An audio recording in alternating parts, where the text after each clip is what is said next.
Hora de conversar com o Renato Meirelles com os números que explicam o nosso mundo, o nosso país, nossa vida. O Renato tem um alerta aqui. Que você tem dinheiro para aplicar, Sheila. Você quer encontrar Não um. tenho, tá? Vamos começar já com um exemplo errado.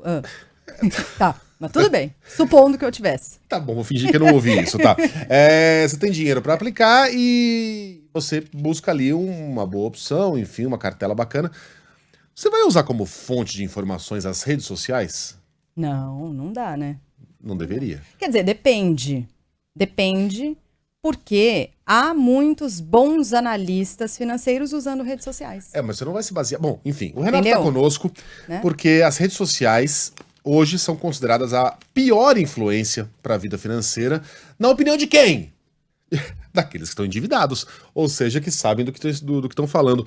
Entendi certo o enunciado aqui, ô Renato? Bom dia para você. Bom dia, querido. Bom dia, Sheila. Bom dia a todo mundo que nos segue.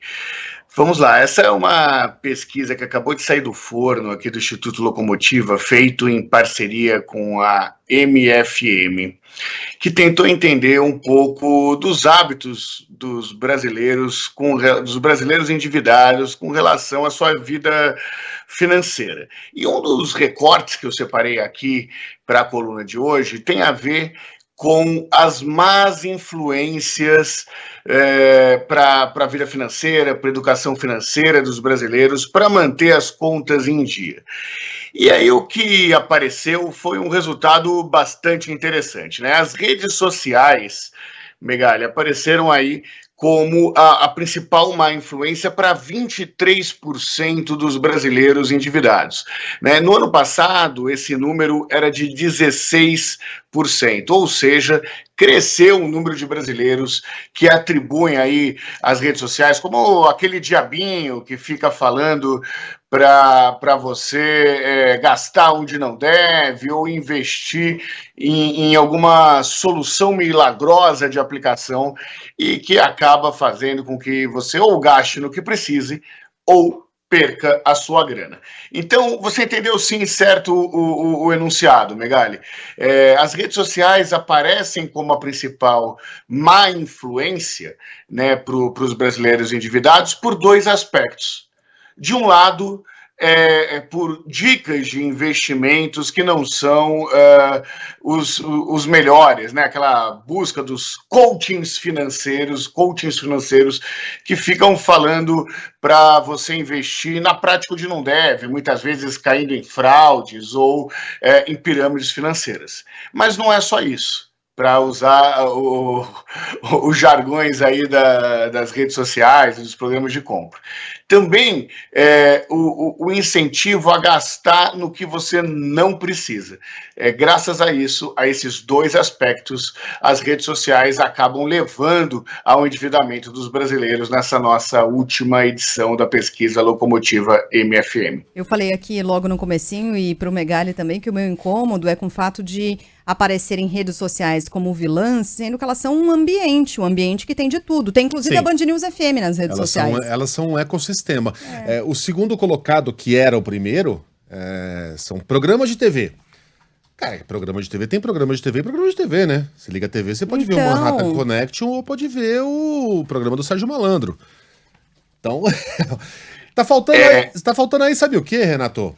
O quê? Quem é o responsável pelo seu fracasso financeiro? Quem foi?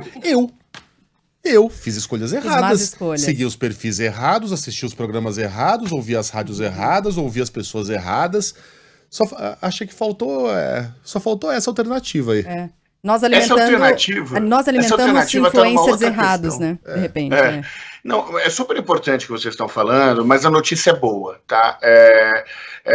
A falta de planejamento financeiro, ou seja, as pessoas que chamam para si a responsabilidade pelo próprio endividamento, cresceu muito nessa edição da pesquisa e hoje já aparece nessa autoconsciência aí sobre a não terceirização da responsabilidade. Porque o que a gente está falando, na real, é que, amigo, se você se planeja, você você não cai nessas armadilhas que aparecem para o endividamento. Apesar de todos nós sabemos que o problema grande do endividamento são dois, né? de um lado é o tamanho da taxa de juros, do outro lado é não ter dinheiro. Então, você entra no endividamento porque caiu aí no rotativo do cartão de um lado, e do outro lado você caiu no rotativo de cartão porque tem bem menos grana do que deveria num país tão desigual como o nosso. Agora, tem um detalhe aí dessa pesquisa que é interessante, que é o fato dos programas de TV terem caído. Megali, se a gente reparar, eles caíram como as redes sociais subiram aí nesse fator que leva a má influência. E por que isso? Porque tem mudado o papel que os meios e que as mídias têm na vida das pessoas, né? As mídias são cada vez mais complementares, mas basta ver a nossa audiência aqui no YouTube para entender que cada vez mais as mídias estão funcionando de forma uma a complementar a outra.